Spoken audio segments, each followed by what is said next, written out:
លោកពូអ្នកមានចូលបន្ទប់វេបអត់បានទេនៃហាម៉េចពួកគាត់ជាពុកម៉ែខ្ញុំអូនដឹងថាជាពុកម៉ែបងតែថ្ងៃនេះជាថ្ងៃពិធីភ្ជាប់ពាក្យយើងញាតិខាងអូនមកអស់ហើយគាត់ស្លៀកពាក់ចឹងចូលទៅភ្នែកគេណាស់ពួកគាត់ជាពុកម៉ែខ្ញុំមិនមែនជាមនុស្សគួរឲ្យខ្មាស់គេទេពងទានេះម៉ែយកមកពៅកូនប្រសាម៉ែកាន់សិនទៅតាឆាំងអើយកុំថាអ៊ំនិយាយត្រង់ពេកយ៉ាងណាក្មួយជាអ្នកគ្រប់គ្រងទៅហើយភ្ញៀវថ្ងៃនេះសុទ្ធតែអ្នកមុខអ្នកមាត់ការតែងខ្លួនគាត់ពិតជាមើលមិនយល់ទេអ្នកដន្លឹងតើពួកខ្ញុំធ្វើឲ្យកូនខ្មាស់គេមែនទេចុះពួកយើងមិនបាច់ចូលទេចាំខាងក្រៅបានហើ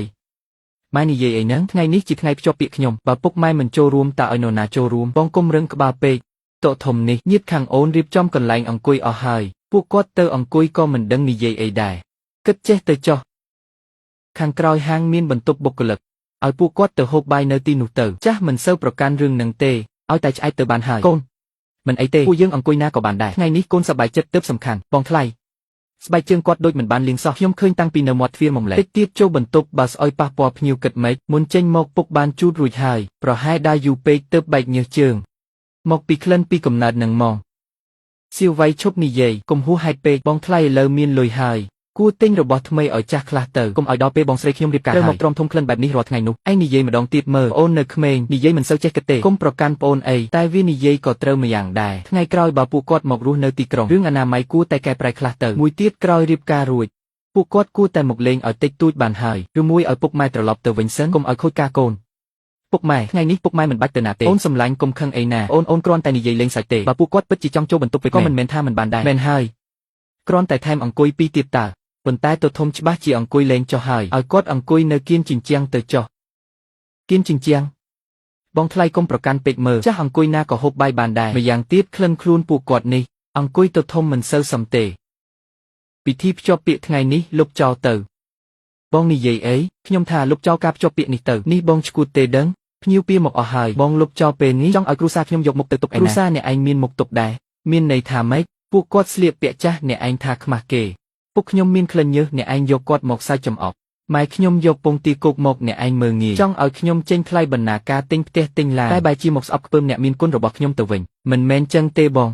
ងខ្ញុំតាក់ទងនាង2 ខែមកនេះខ្ញុំតែងគិតថានាងគ្រាន់តែជាមនុស្សនិយាយត្រង់តែថ្ងៃនេះទើបដឹងថាវាមិនមែនជាការពិតទេនាងមើងងាយគ្រួសារខ្ញុំតាំងពីក្នុងចិត្តអត់ទេអូនគ្រាន់តែចង់ឲ្យកម្មវិធីមើលទៅល្អមើលមាត់អេសដេញពុកម៉ែខ្ញុំទៅហូបបាយកន្លែងបុគ្គលិកនេះហៅថាទុកមុខមាត់ឥឡូវឯងជាអ្នកចាត់ការទៀមទាការរៀបចំខុសមែនទេឪពុកម្ដាយឯងជាអ្នកស្រែឲ្យមកអង្គុយជាមួយសាច់ញាតិយើងវាមិនស៊ីគ្នាតតែសោះអ្នកស្រែចុះវាយ៉ាងម៉េចបើគ្មានញើសឈាមពួកគាត់តែខំប្រឹងធ្វើស្រែចម្ការក៏គ្មានរូបខ្ញុំនៅថ្ងៃនេះដែរកាលពីក្មេងពុកខំរកលុយឲ្យខ្ញុំរៀនស្បែកជើងរហែកឃ្លីបាតក៏មិនហ៊ានដូរថ្មីម៉ែលក់ពងទាសន្លប់2 ដងហើយតែមិនដែលឲ្យខ្ញុំដាច់ពុះម្ដងណាទេពួកគាត់មានក្លិនដីក្លិនញើសមែនតែវាជាក្លិននៃការលះបង់ដើម្បីគ្រួសារមិនមែនជាក្លិនស្អុយដូចអ្នកឯងថានោះទេកូនឈប់ទៅ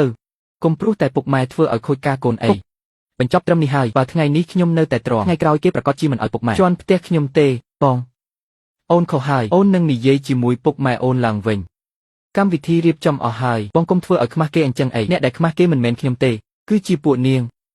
អញកុំស្ដាយក្រោយឲ្យសោះកូនស្រីខ្ញុំស្អាតដំឡងអ្នកតាមញ៉ែមិនខ្វះទេចឹងសូមឲ្យនាងឆាប់រកបានប្តីដែលសុខចិត្តឲ្យពុកម៉ែទៅហូបបាយនៅកន្លែងបុគ្គលិកទៅចុះពុកម៉ែខ្ញុំសុំទោសថ្ងៃនេះធ្វើឲ្យពុកម៉ែត្រូវអន់ចិត្តហើយមិនអីទេកូនម៉ែគ្រាន់តែខ្លាចខូចការកូនតាថ្ងៃក្រោយអ្នកណាធ្វើឲ្យពុកម៉ែអន់ចិត្តខ្ញុំនឹងបណ្ដេញគេចេញពីជីវិតខ្ញុំតោះទៅផ្ទះយើងពាក្យហើយយើងទៅហូបបាយនៅផ្ទះវិញម្ហូបទាំងអស់ខ្ចប់ផ្ញើទៅផ្ទះខ្ញុំផងអាហារថ្ងៃនេះគឺជាការស្វាគមន៍ពុកម៉ែខ្ញុំមិនមែនពិធីភ្ជាប់ពាក្យរបស់គ្រួសារគេទេ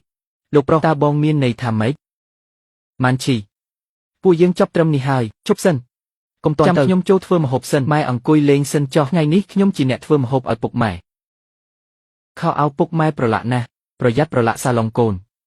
ពុកម៉ែផ្ទះនេះគឺទុកឲ្យពុកម៉ែរស់នៅមិនមែនទុកបង្អួតអ្នកក្រៅទេកូនអើយមិននឹកស្មានថាកូនមានបានហើយនៅតែព្រមទទួលស្គាល់ពុកម៉ែជាអ្នកស្រែនេះទៀតពុកម៉ែ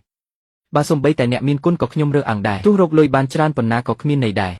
ញ៉ាំឲ្យច្រើនទៅកូនហត់ពេញមួយថ្ងៃហើយបាយមួយពេលនេះឆ្ងាញ់ជាងនៅហាងទៅទៀតបងប្អូនទាំងអស់គ្នា